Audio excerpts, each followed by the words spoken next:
Yeah, you're going to get very tired of doing that because I'm going to be up here for several more times. So, thank you all. Welcome back. I'm delighted to welcome you at this time to welcome the distinguished members of our panel on harnessing economics and trade, which will be moderated by the Honorable Ambassador Carla Sands. Ambassador Sands has enjoyed a successful career in business, in government, and in philanthropy. She's served on the boards of Pepperdine University, the Los Angeles Museum of Contemporary Art, and the Los Angeles Philharmonic. She served as U.S. Ambassador to Denmark from 2017 to 2021. She's the former chair and CEO of Vintage Capital Group, and she is currently vice chair of the Center for Energy and Environment at the America First Policy Institute. Ambassador Sands and distinguished panelists, may I invite you to the stage.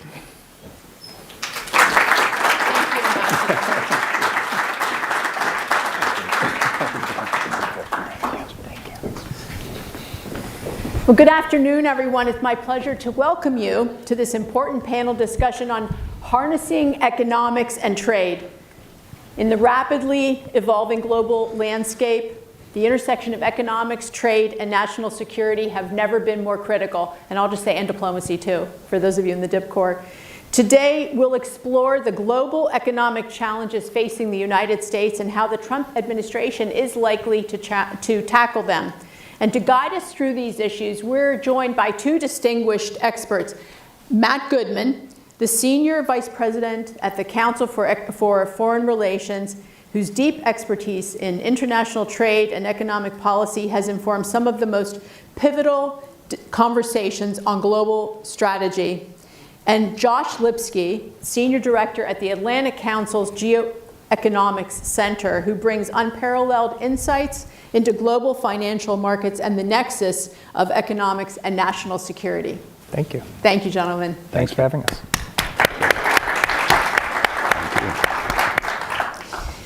So thank you for joining us today. We want to start with a broad question to set the stage. Josh and Matt, how do you anticipate U.S. foreign economic policy evolving between the Biden and Trump administrations? Where do you expect to see continuity? And where do you think we'll see the most change? And after that, we'll dive deeper into specific topics, beginning with tariffs. Josh, why don't we start with you? Well, thank you, Ambassador, and thank you so much to USIP for having us and for this entire day. It's such an important event and really honored to be a part of it. I think many people will be surprised about how much continuity there is specifically in the realm of what we describe as geoeconomics, economic statecraft, by which we mean the intersection of national security, finance, and economics. And the reason I believe that is that these trends go beyond party affiliation, and they've really been developing for the past decade, at the end of the Obama administration, the first Trump administration, and certainly through the Biden administration. And there's been a realization across Washington, across Republican and Democratic policymaking circles, that we in the US have to better fuse our national security and economic policymaking. You just heard the fantastic conversation with the Admiral speaking so much about economic security, ports, China, Belt and Road. That's just a microcosm of what Washington has realized over the past decade. And what I always say about this issue is that this is not a new idea.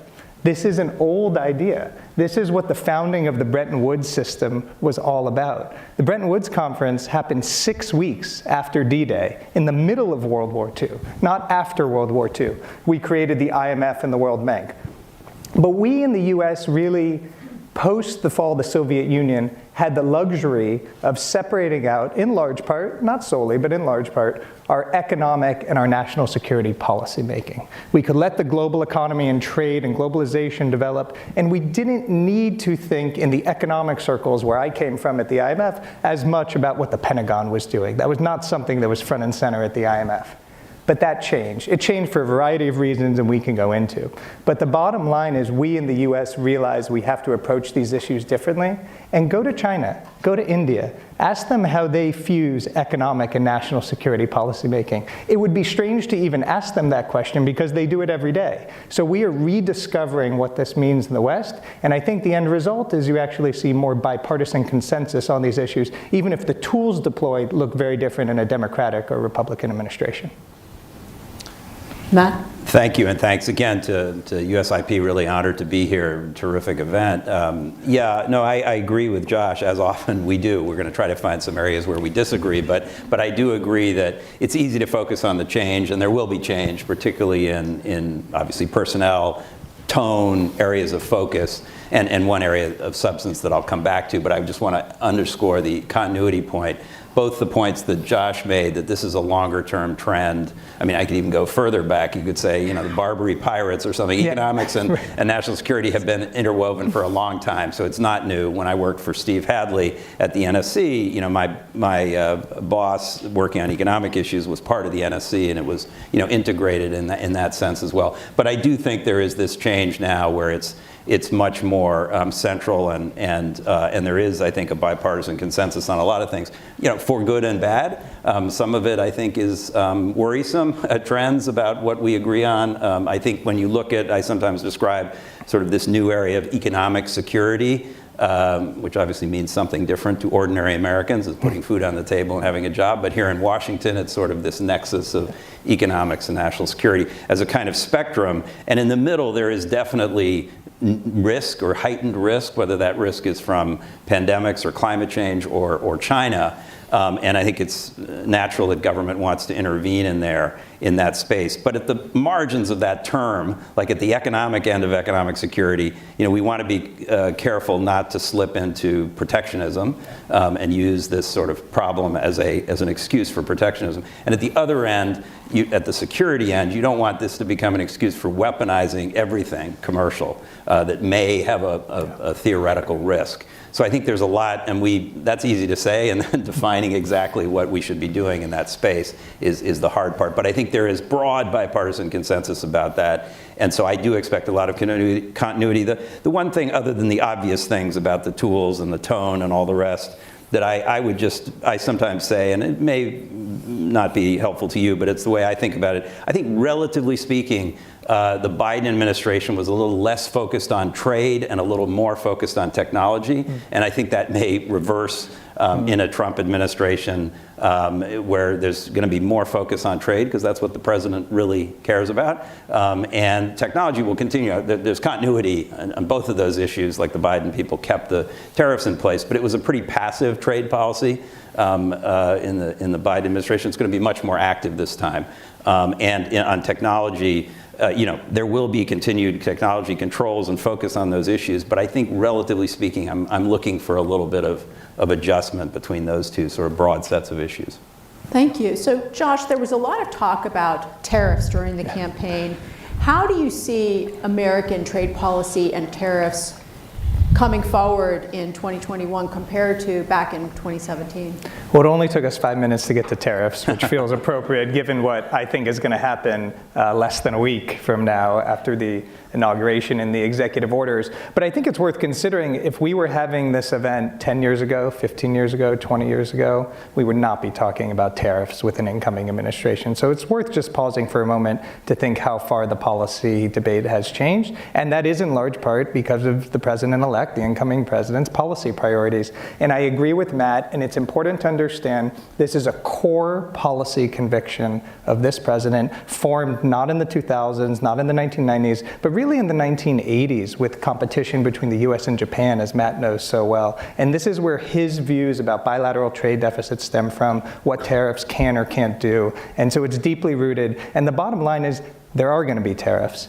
they will not look exactly like they were promised in the campaign. I do believe that. So we will not see on day one, I don't think, 60% tariffs on Chinese imports. The destabilizing effect on that in the global economy would be massive. And that's already why you see reports in the press over the last few days about the idea of gradually increasing tariffs. You will not see 20% across the board tariffs on all other imports. So there will be tariffs, but they will look different. I think they will be more tailored. I do not think they will be as blanket and sweeping as we've heard in the campaign. When you think about Trump and tariffs, I think it's important to think about three buckets of tariffs. First are tariffs as a negotiating tool. This is what we saw with Canada, Mexico, the 25% threat. It's a threat meant to be part of a negotiation. We're in the USMCA renegotiation period now going into 2026. That's one type of tariff process you see with Trump. The second is tariff, meant to actually be a tariff and produce more manufacturing or other products grown here in the United States and help support jobs, the pure use of a tariff. The third, and this is new this time around, this is different than the first Trump administration, is tariffs as punishment. And you saw this a little about his de-dollarization tweet, and we'll get into this. Countries who are de-dollarizing, there was a threat of tariffs.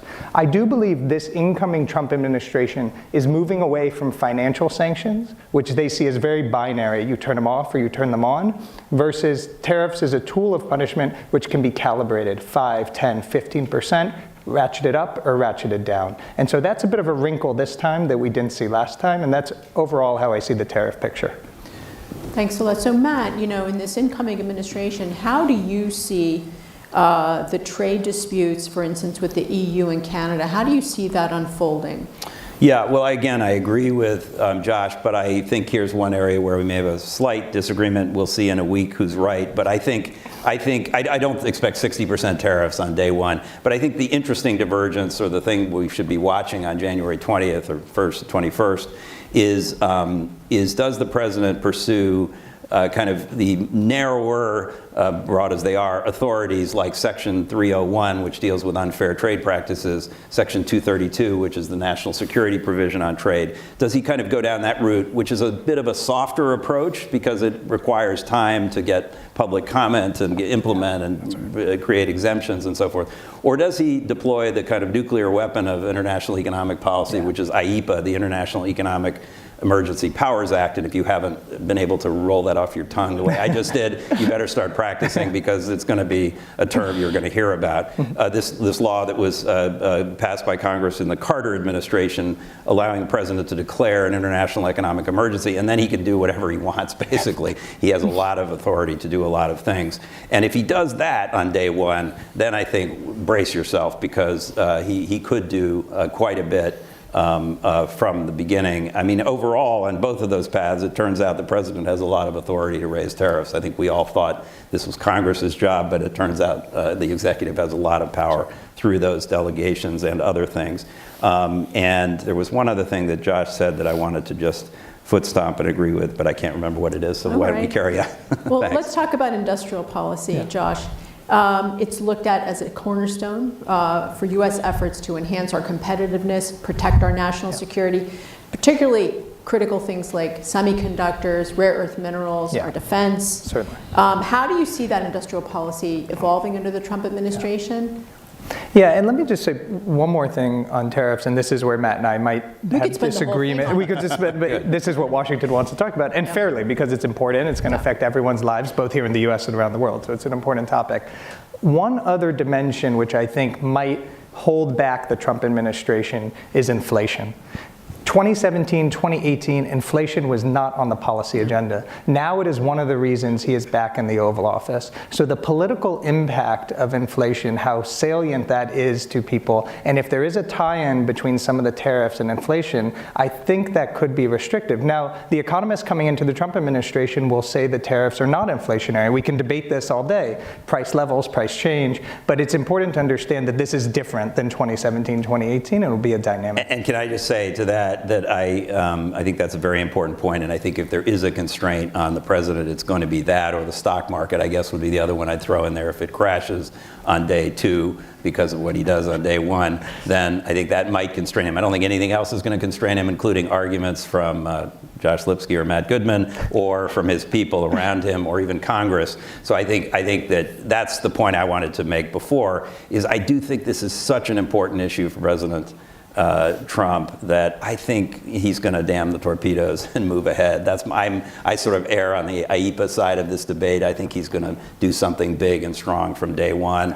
If there are those consequences, he might find a way to pull back, but my instinct is that, but don't hold me to that. We'll see. So I took you on a In fact, we tangent, just but let saw me say this on industrial. this Trump Truth Social post that just came out today while we were at lunch, Yeah. that President Trump is creating a new IRS, but it's called External Revenue Service, so ERS, and that will be concerning tariffs and raise revenue from the external, not just from American citizens, to the better of our economy. I have to dig into that policy proposal, but I will say I don't know how efficient it is to create a new agency of government. I thought the idea we were going to make, but we will see. So, but let me answer the industrial policy question. Yeah, please.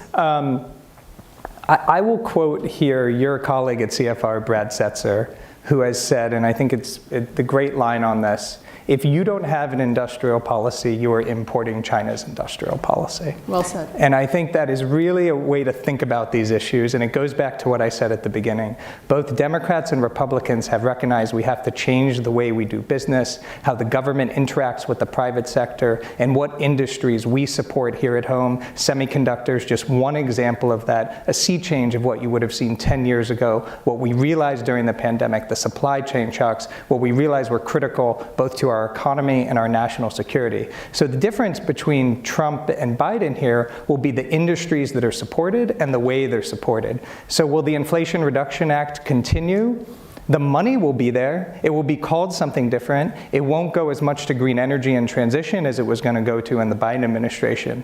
But the idea of supporting industries that this incoming administration think are important for economic and national security, and therefore terming what we would describe as an industrial policy, do continue. It just looks different. You know, industrial policy used to be a dirty word. We used to associate it with the Soviets and 5-year plans, and that's how we thought about industrial policy. But it's industrial policy with a capitalist flavor. It's industrial policy that still spurs the private sector investment, but it does have government involved in a sense of saying what is a national security priority. And I think you'll see that in the Trump administration. I think we'll see less regulation. They're going to roll back regulations. The permitting is going to be shortened. I think that there will be less denial by delay, where so many, of our agencies just slow walk permitting, so that projects can't be completed or can't, we have less manufacturing. We're losing many tens of thousands of manufacturing jobs, I think, every month right now, every time they report.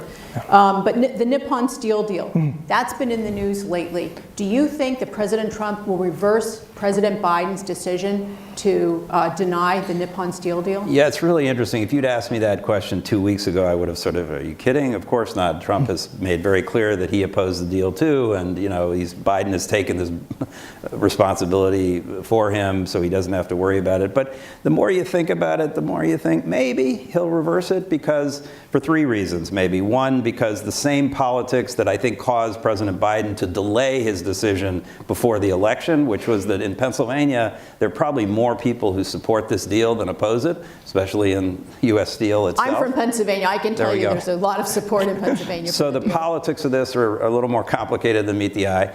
Secondly, it's consistent with the Trump sort of make America great again, reinvesting in the United States. If a Japanese company is able to come in and keep a good American company alive and keep that capacity and those jobs, that's broadly consistent with Trump's overall approach. And then thirdly, and I know this sounds a little superficial, but it's something that I think has truth in it, which is because it was Biden's decision, he reverses it because it's the opposite of what his predecessor did. I mean, I think that was 75% of why President Trump in the first term reversed TPP because it was an Obama initiative, not so much because it was, I'm being a little... I disagree with you. Well, No. I mean, obviously there were other forces behind it. No. There were other forces behind it, but I think that does play into President Trump's decision-making. I don't think as much as President Biden's decision. You know, I don't think he makes decisions just to spite someone. I think he really makes decisions to put the American people first. And so I do think he's... Do you talk about President Trump? President Trump, yeah, Okay. yeah, I do. So I'll respectfully disagree with you. But Josh, you know, we have the over-manufacturing, overcapacity Yeah. in China. We've got the strain on the global markets. What do you think about advanced manufacturing? What are we going to do, the green technologies? There's a lot of tension around this. How do you see this playing out? Well, this is what is going to define the trade wars, if we get into them, which I think we will in one way, shape, or form, It's of the Project next 4 2025, years right? and the next decade. And let's just talk about what we mean when we say China's manufacturing overcapacity, because we just throw it out there and everyone says, oh yeah, that's a problem. What are we talking about? I just want to correct myself. It's made in China 2025. Made in 2025. Yes, Yeah, I that's misspoke. China's, you know, not just on, that's technology and Yes, everything about right. Xi's ambition that he's mapped out over the past decade. But China has something like $1 trillion trade surplus right now, 10% of the size of their entire economy. This is unseen in modern global economics. Even the US, when we ran a trade surplus, and this was after World War I, when Europe was decimated, 5 or 6% kind of trade surplus. So we have just not seen anything like the scale of what China is producing on the global stage, and at the same time, they have weakening domestic demand. Their citizens can't consume the products because there's not enough economic demand internally. So where are the products going to go? They're going to come here, and they're going to go to Europe, and they're going to go all over the world. And you're only starting to see it in the data. And EVs are just a part of it. It's only one piece of it. And we lived through the first China trade shock, and we are potentially coming into the next China trade shock. The difference this time around is that, one, we've woken up to it because we lived through it the first time, so we're more prepared. And two, we're not alone. This is why you see the Europeans introducing tariffs on EVs. This is why you see the Brazilians introducing tariffs on Chinese EVs. So we will not be alone in combating the next China trade shock. The question will be, can this administration, can the Trump administration work with allies in a coordinated approach? But when we talk about Chinese manufacturing overcapacity, it's a big economic jargony world. But what we're talking about is the next China trade shock and the issue that could define the trade wars of the next decade. Well, Matt, do you see China and the U.S. being able to cooperate in trade? How do you see that going forward under the Trump administration? Yeah, I mean, first, again, I agree with Josh. This is a real concern, and you know, it can get a little sort of complicated, but it is fundamentally a huge challenge for us in economic terms, and I think ultimately national security. And so I think that is really at the heart of the China problem. Certainly in our space, there may be, you know, Admiral Ruffhead is I think worried about other things about China, but in our space, I think this is central. Look.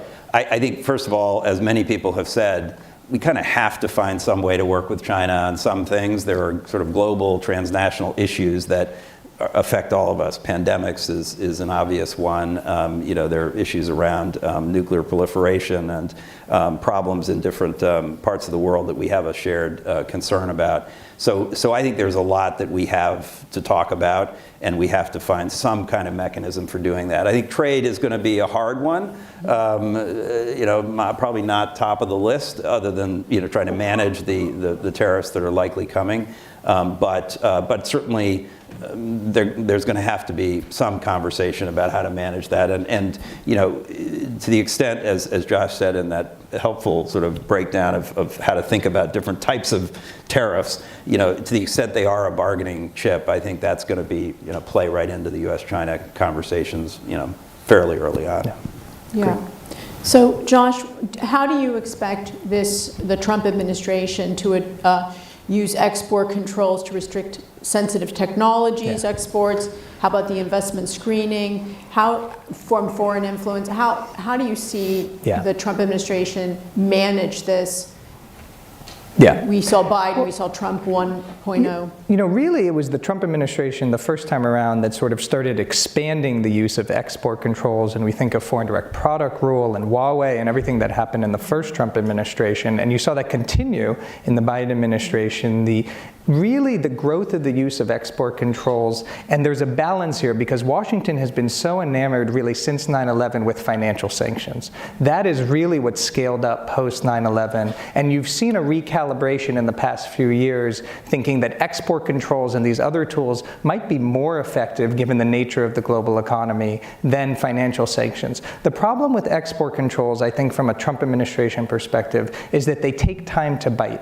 So financial sanctions, whatever their weaknesses and ways to circumvent them, there's something you can hold out immediately and say, we debanked, we de-swifted, this company, this bank is offline now. Export controls, and we see this with Russia, countries will have a stockpile of a product. So when you stop the shipment, it does not happen overnight that you see the tangible results of those export controls. So I think there's going to be a tension here, a recognition that there has to be more investment in the Commerce Department, in their capabilities, in supply chains, how export controls work, more resources dedicated to it. But the natural instinct of all administrations, both Democratic and Republican, to show victories quickly will come into tension with the use of export controls. So I have another question for you, and it's really about global finance. So we've got the global financial markets, cryptocurrency, blockchain, quantum computing. These are all reshaping global finance, and it's raising questions about regulation, innovation, security. How do you expect the Trump administration to prevent financial crime? It's a big deal. Ensure economic stability. And what impact do you think this will have on the US dollar as the global reserve currency? Oh, this is a big question. This is your question. Yeah, the US dollar is the global reserve currency. Look, I will say this. I think this issue is higher on the Trump administration's agenda than it was the first time around, right? So we were not talking as much in 2017, 2018 about the future of the dollar as the global reserve currency. Trump is tweeting about it now. We saw this a few weeks ago. Now, I really think it's important here, I say this often, to separate out two components of the dollar.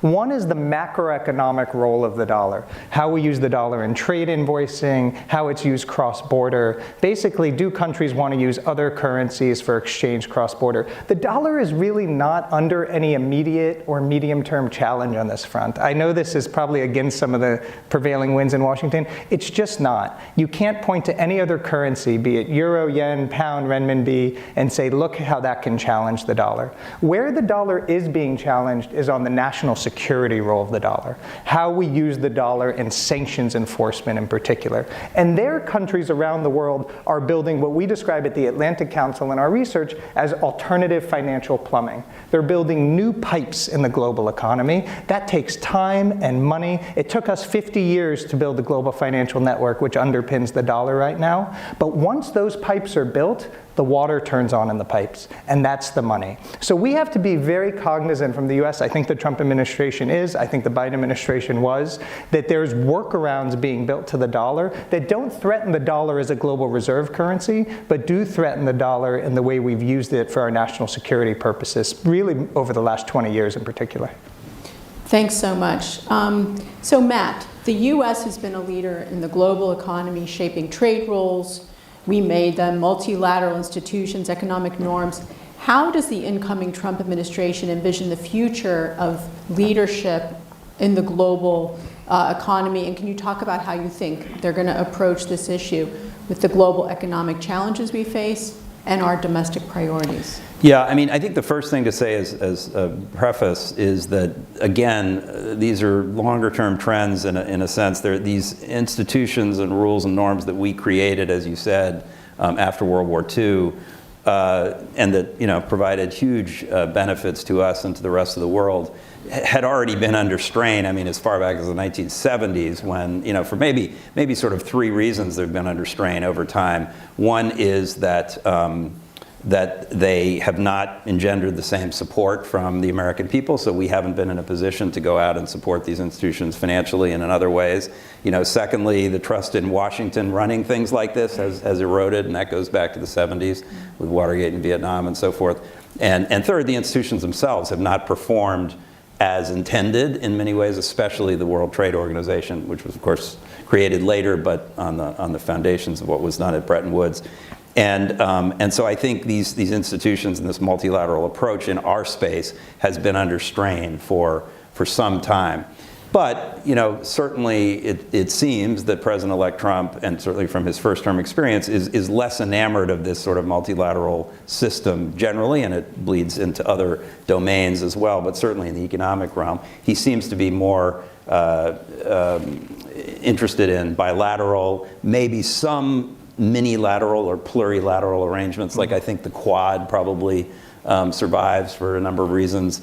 Maybe some of the trilateral arrangements, but I think the G7, other sort of plurilateral arrangements, I think are going to be more difficult. So, and certainly the multilateral institutions. But again, he didn't pull us out of the WTO or the WHO or the IMF or other institutions in his first term. And He pulled us out of the WHO in his first term.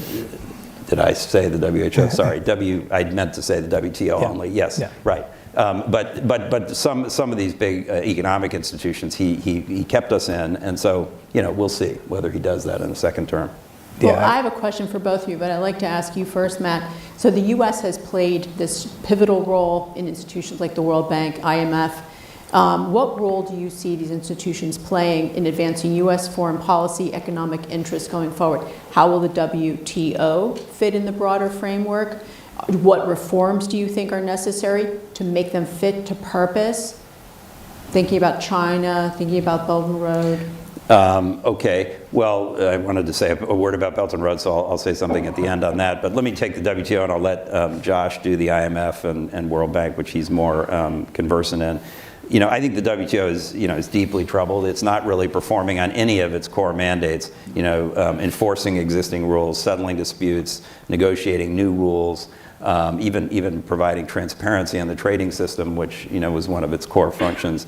It's really failing at all of those things, and that's, you know, for a lot of reasons. It's partly overreach by the institutions and the bureaucrats and people appointed to those organizations. It's partly disruption from other players like obviously China and Russia, but South Africa and Turkey and India have been disruptive forces in the WTO. And we've been disruptive in the WTO, you know, partly because of frustration. Again, going back before the first Trump administration, actually my former and current boss, Mike Froman, was the guy who actually denied one of the judges on the dispute, the arbitration council at the WTO. Ultimately let one go through, but turned down the first one. So there's been concern on both sides of the aisle about the WTO for a long time. But you know, we know that the Trump, and certainly under Robert Lighthizer in the first term, there was a very different view, sort of philosophically, about the deal that we made when we went into that institution in particular, that we were willing to sort of tie our hands a little bit with these rules if everybody else had their hands tied as well. That was kind of the deal, and I think Lighthizer thought that was a raw deal, and I would expect that Jamison Greer and others involved in the second Trump term trade policy will see it a similar way. So on the IMF and the World Bank, I think it's important to say at the beginning, these are two of the most functional of the multilateral institutions. Compare the IMF and the World Bank to the UN. Both of the institutions have problems. I'm not pretending they don't. But the IMF and the World Bank send money out the door every day to countries that need it. They use it. You can question where the money's going. You can question how the money's been spent. But the institutions both function. And that is not true of every international institution, be them diplomatic like the UN or economic like the WTO. So we should value that. And what those institutions are afraid of, and I can say this as someone who used to work at the IMF, is falling into the political dysfunction that you see at the UN, that the system essentially breaks down and they can no longer function. So that's one side of what's happening at the IMF and the World Bank. Then the question is what the Trump administration should do about it. We should really value the resources we have as the largest shareholder in these institutions, because I promise you, China understands the value of these institutions. China independently is the largest bilateral lender in the world as a country. So they are lending more than any other country in the world bilaterally, but they are also big players at the IMF and the World Bank. So they get the best of both worlds. They're lending bilaterally, advancing their foreign policy and national security and economic goals, but they're also leveraging the influence they have at the international financial institutions. We are the largest shareholders of the international financial institutions and underuse that privilege because we don't spend enough time. So my advice to the Trump administration, and we've talked to the transition team about it, and I know they understand these issues well from the first time around, is don't lump all international bureaucracies together. There are different levels of international bureaucracy. IMF and World Bank are valuable ones that you can use. You have to invest in them. And I think that's what this administration will do. That might ruffle some feathers within these institutions, but I think that's the right way to approach it. I agree. Wonderful. So looking forward, let's forecast 10 years from now. How do you see this incoming Trump administration, the decisions on trade policy, shape our competitiveness and our geostrategic position in the next decade? Yeah, well, it's a big question. 10 years for both of is 10 years is a long time, but it is worth going through the exercise of thinking about that time difference, because we're putting down some things that are going to have that kind of long-term effect. I mean, I think that the investments that both the Trump and Biden administrations, and I would expect in a second Trump administration, are making in American capability, from infrastructure to semiconductors, or as Josh said, it may be different critical sectors, but we are making those investments. I expect that to continue, and that will provide a needed foundation for our, not only our economic competitiveness, but for our national security, that will have that sort of time, over that time period, some beneficial effect. Some of it, is going to take that long to really play out. I am concerned, and again, this is not a partisan concern, because I think it's both parties both of the last two presidents have pursued a very protectionist approach to trade. And I worry that is not going to enhance our economic competitiveness or the strength of the foundations of our economy. If those are used as a tactical measure or bargaining tool, or to protect infant industries, or for real national security reasons, there are arguments for using tariffs. But I think this fundamental trend towards protectionism is worrisome to me in terms of building a solid economic foundation that I think 10 years from now we could regret. And I'm sort of hopeful we will get back sort of gravitationally to something that is more like a modified version of the old system of a more open trade and investment regime with caveats. You mean with a level playing field where yes, and I mean that's obviously meanwhile that's taking advantage of meanwhile that's going on. I would say there are reasons for using tariffs, and that's one of them, is that China and others are not playing fair, and we do need tariffs. But I still make my point that I think the general trend towards closing our economy is not good for us for the long term. Not just China, even our friends, right? That's right. Right. Josh? Yeah, I mean, the first thing I think to say about the next decade is that the forces that will define it are beyond the policies of any administration, be they the Trump administration, the Biden administration. They involve AI and quantum and issues that will develop on their own regardless of what any particular administration does. And this is what will shape the future of productivity growth in countries, their ability to create jobs, their ability to be at the forefront of technological innovation. And I really think the defining challenge for the US is whether we sort of lean into this new reality of economic and national security fusion, embrace it, and define it with Western and capitalist ideals, and do so in partnership with allies in Europe, or if we try to go back to the way things were 10 years ago, 15 years ago, and try to revert, because that era is over. We are in a new era, and the question for this administration is what policies shape that era. You can't control it. The forces are bigger than anything you can control, but you can shape it. And if you do so in partnership with like-minded nations, then you can be successful. So I think those are the challenges over the next decade. Plus demographics, which is another Yes, challenge. 100% agree. Growth is just about number of people and how much each person can produce, essentially. And so if our Agree with that. demographics are not favorable, as they're not for most advanced countries, that's a really important We're sort not of having point enough about babies. structural. Yeah. Yeah, Well, a lot of advanced economies, yeah, Japan, it's not and just that us. is weighs on growth and it weighs on the economic and national security of those countries. It does. Yes. Yeah. So the question of how to balance U.S. protectionist tendencies with the need to maintain global economic leadership, I'll just say under the Trump administration, since I worked in the 1.0, is that it's America first, but not America alone. Yeah. But how do you both see that? Well, I think again, I think both. You saw this in the Trump and Biden administration. I think there were impulses in both directions, frankly, and I think with Biden, I was just talking to a reporter today, still about Nippon Steel. There's still interest in that. I think that really highlights the Biden tension between his impulse to work with allies and partners to do a lot of things in the world. With his, protectionist instincts, if you want to call it that, because that was really, the basis for that decision, as opposed to real national security concerns, in my opinion. And so this tension exists, I think, on both sides of the aisle, and maybe it's a deeper American concern.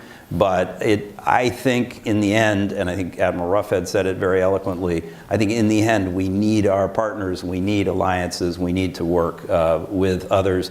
These challenges, while the United States has a lot of capabilities and we have a lot of advantages, we can't solve most of these global problems by ourselves. We need help.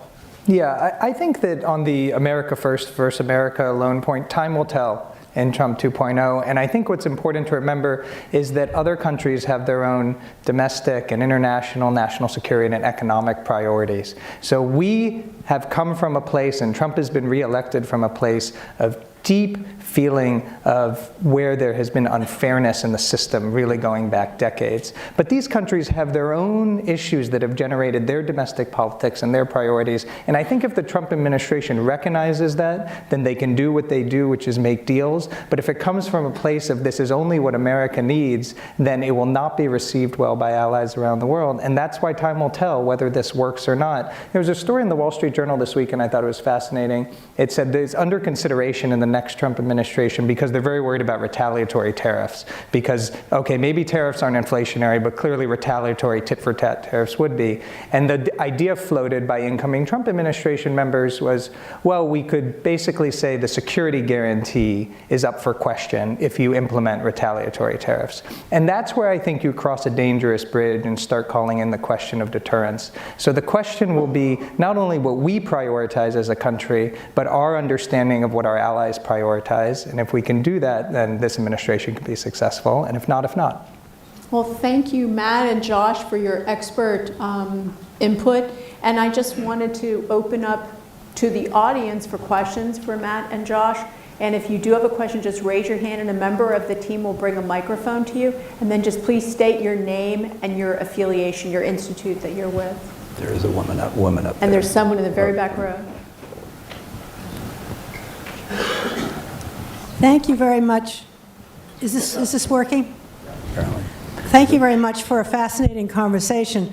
I have a question about cryptocurrency, the role of cryptocurrency in the international financial markets. Is it, other than a means of laundering money, is it a challenge to the dollar? Is the primacy of the dollar? I'm not really sure how it works, but it's looming on the future of our financial system, I think.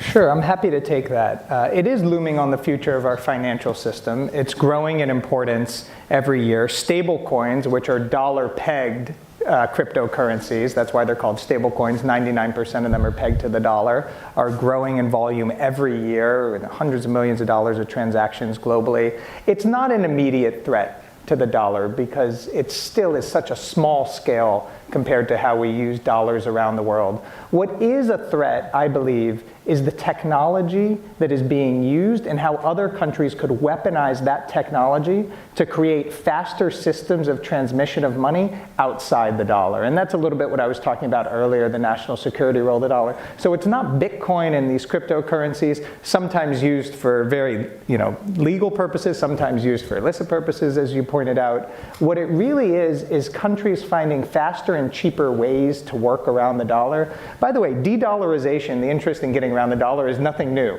This goes back decades. This goes back to the history of sanctions. You can go back to Cuba in the 1960s. But what's happening right now is that financial technology is meeting the interest in de-dollarization in a way that it never has before. And so if it cost me to send money between Iran and Russia, if I have to go through 17 correspondent banks and it takes a lot of money to avoid making sure Treasury sees that transaction, if it costs me a little less because of financial technology now, I'm going to do that as an actor in Iran or Russia. And that's really the challenge here. So it doesn't threaten the dollar as we use it every day, but the technology is important and countries around the world are adopting it. And I just want to say, our approach in the US should not be just to wag a finger at that. It's very instinctual to just say, China bad, Russia bad, Iran bad, don't do that, stay on the dollar.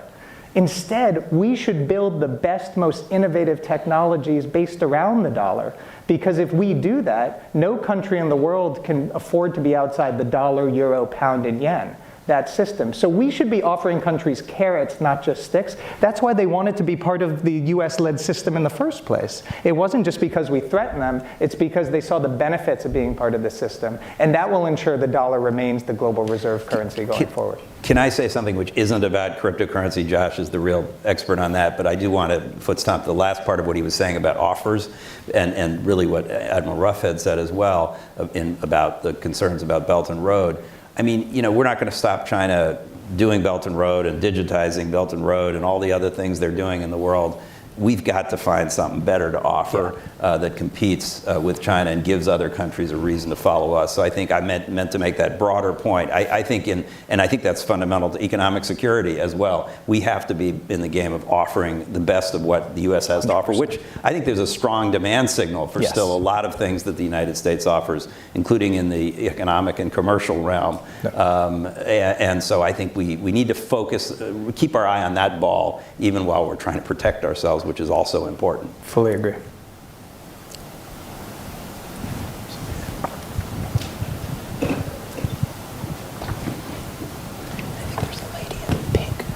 Thank you.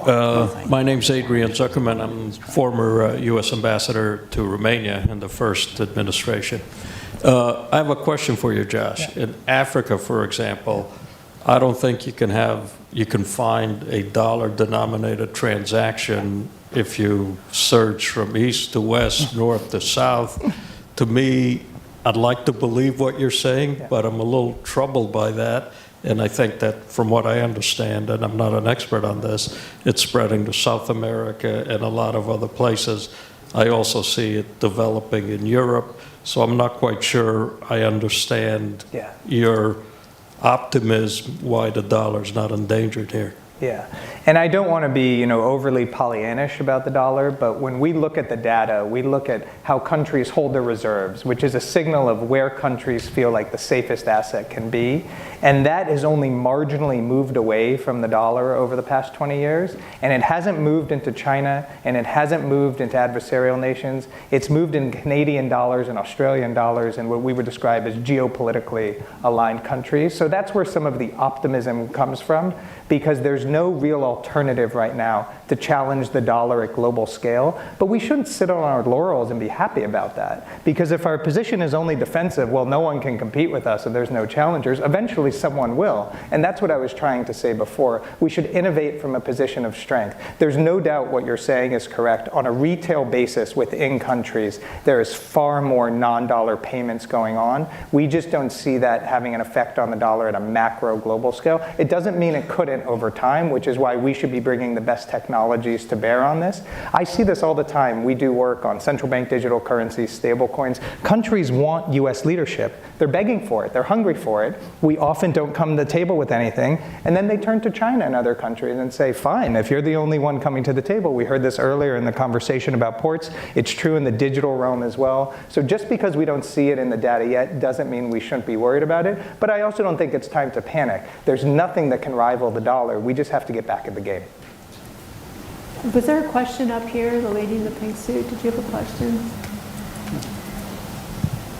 Thank you very much, Tamana Salakudin with USIP. Really appreciate your comments thinking about harnessing economics and trade for either protectionism at home or maybe punitive measures against other countries. But you're talking about competing with China. So connecting to the first intervention we heard, how can we offer countries, whether in Asia, the Middle East, or Africa, which many of them are hedging, and they're economically, as you said, receiving, they're receiving the infrastructure or the, digital stack from China.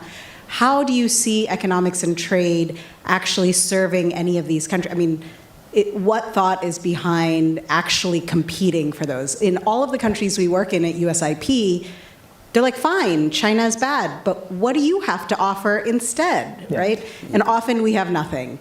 And a second part to that question, you talk about the Bretton Woods post-World War II infrastructure. Most of the countries across Asia and Africa say these systems are not working for them, right? They're all at the IMF, they're all at the World Bank post-COVID, and they really aren't working for them. And so they are looking for alternatives.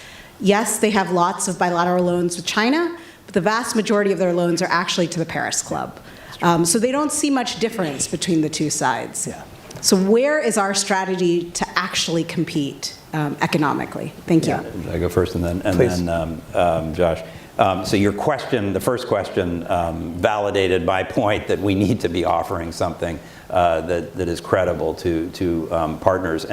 And that's hard for us for a lot of reasons. It's easier for China to offer large amounts of money, although they wasted a lot of money, and some of that got them some blowback and hasn't worked as well as they originally intended. But we can't wait for them to fail. We have to offer something.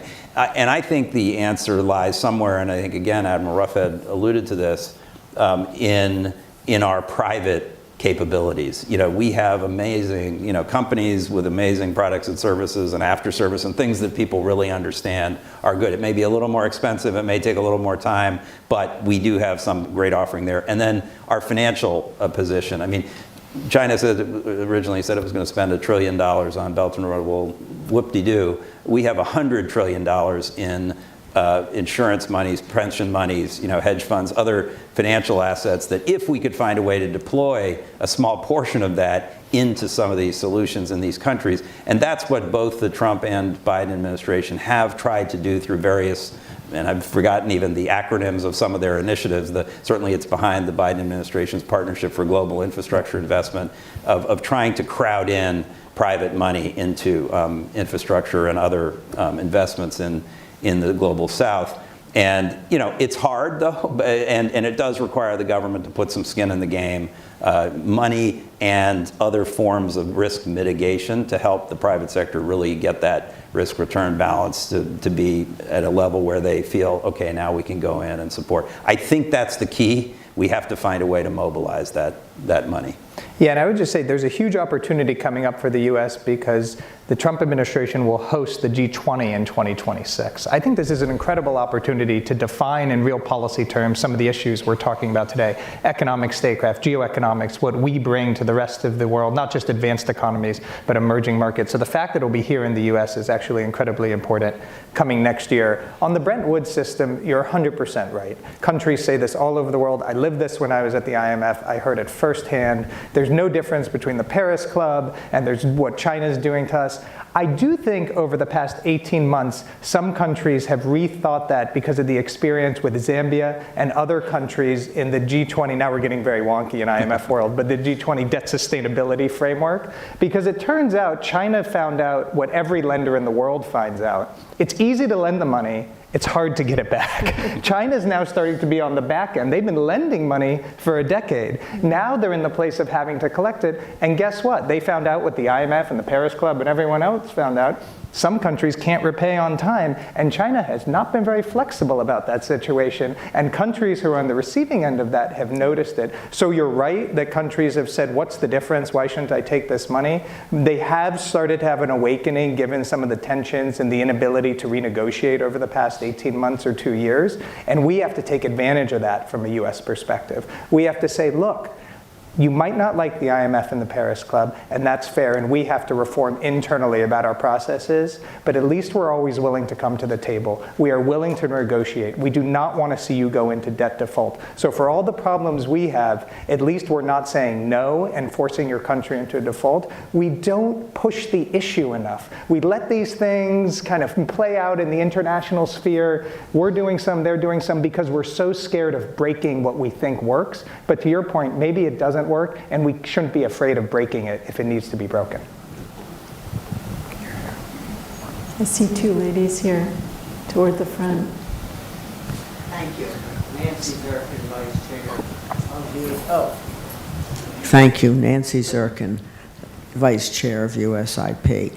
I heard Matt say that he thinks, and I don't disagree, that what many economists have said, that when Trump comes in, he is going to go for big tariffs right from the get-go. And we've heard all the predictions and everything else. What would a moderate approach be if he chose that way under the sections you actually cited? Yeah, well, I mean, just by using those tools like Section 301, Section 232, that would be a little more moderate by itself, because those authorities require publication of the proposed tariffs and public comment and, various forms of implementation that takes quite a long time. So you could see him on day one signing things saying, I'm going to put 301 tariffs or 232 tariffs in place, and it will take quite a while for that to play out. Obviously, he can moderate the rates, and not, as he's already done, from 60% on China to 10% in more recent statements. And he can also calibrate and say, we're going to do it only on critical things and not on sort of ordinary things that consumers really still want to get cheaply. So there are a variety of ways in which that could be parsed out. I think Donald Trump himself wants to go big on this issue, so that's what I'm sort of watching for. My only kind of slight, oh no, please. I was just going to say, what would the effect on the economy be with the moderate approach? Yeah, I think that on the moderate approach, if it really happens, there's a good argument that it would not be really destabilizing to the economy and not be significantly inflationary. If it really is moderate, if these are phased in, well signaled, as long as there's not tit-for-tat retaliatory tariffs, which are going to be pretty hard to prevent, because one thing we haven't talked about that's different than the last time around, other countries are much more prepared than they were for Donald Trump the first time. They understand his way of doing business, they understand his economic toolkit, and they've been preparing for the last not just 4 years, but 6 or 7 years at this point, their own economic statecraft. China's not the only one. We saw their own export controls on critical minerals, gallium. This is something you never would have seen. So in the first act, they're actually not inflationary and would not harm the US economy, and maybe you'd see some benefits. But if they spiral, that's really where you see the problem. I think a little disagreement I have with Matt here is maybe the difference between going big and being perceived as going big. So I can very much see an announcement on Monday, Inauguration Day, Tuesday, the next day, Donald Trump tariffs China at 20% or 25%. But do those tariffs really go into effect on Monday, January 20th?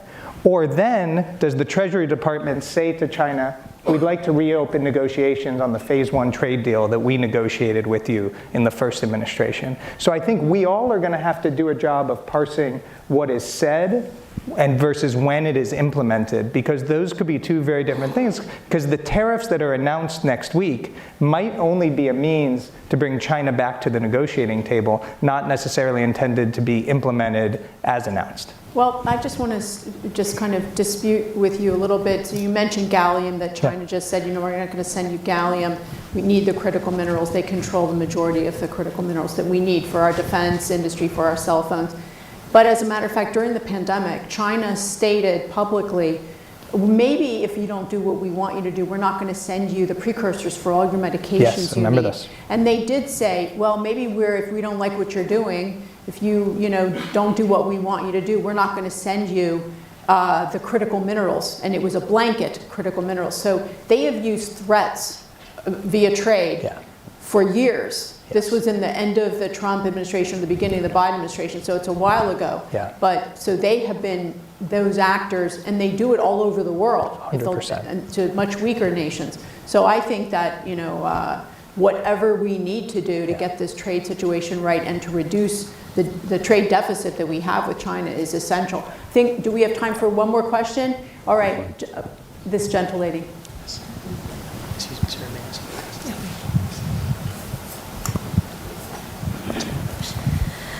My name is Zainab Usman. I'm the director of the Africa program at the Carnegie Endowment for International Peace. Very fascinating discussion. Two quick questions. One on de-dollarization, just to add some color to the Honorable Ambassador's comment about no dollar transactions happening in Africa.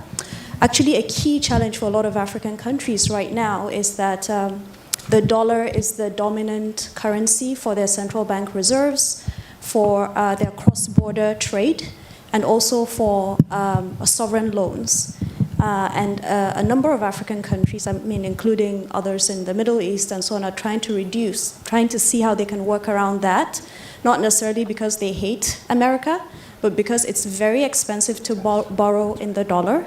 Interest rate payments and principal repayments are very, very high. Cross-border transactions are very difficult.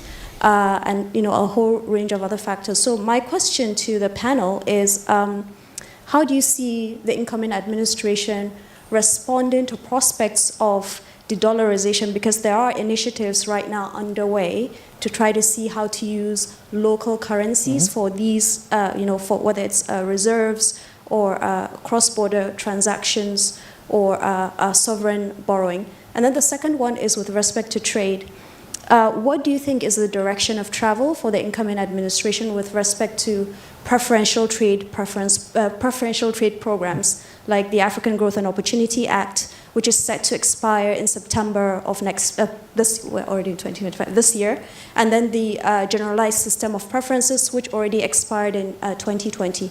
When you combine both AGOA and GSP, you have close to 2/3 of countries around the world that are beneficiaries of those programs. And if across-the-board tariffs are implemented that affect these countries, the US is essentially going to lock itself out of trading across significant product lines with these countries. So any thoughts on trade and developing countries and these preferential trade programs would be helpful? Thank you. Great. I'll take the first on de-dollarization, then turn to Matt on trade, and thank you for the question. So what you're alluding to, BRICS countries and other countries really trying to finance more in local currencies because of the issue you identified, not wanting to get away from dollars, but how difficult and expensive it can be to access dollars, and this is driving a lot of the interest in finding alternatives. So what will the Trump administration do about that? It's an open question, but I think there's a couple routes they can go down. One thing I think you will see is the unleashing of dollar-backed stablecoins in the global economy. Now, this has two sides of it, both a risk side and an opportunity side. But one thing dollar-backed stablecoins provide is easier access to dollars.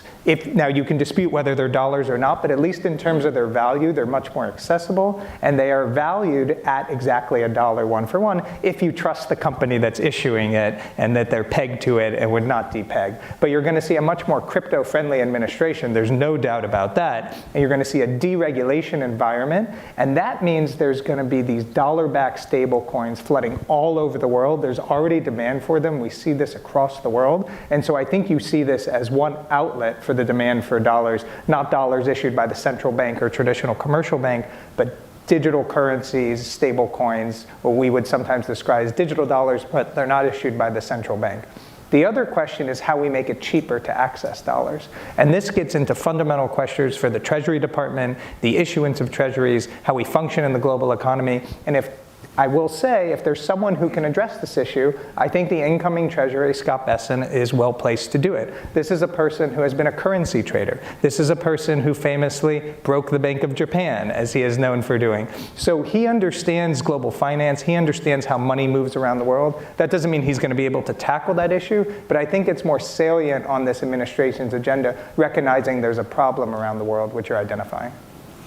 Yeah, on those trade preference systems, I mean, first of all, there is an alphabet soup of different related initiatives that are going to be needing reauthorization, including AGOA and GSP, which you've spelled out so I don't have to, the Development Finance Corporation, the Export-Import Bank, the Millennium Challenge Corporation, PEPFAR, the President's Emergency Fund for AIDS relief, I think are all coming up for reauthorization in the next few years. And so all of that should be watched to see how the administration proceeds.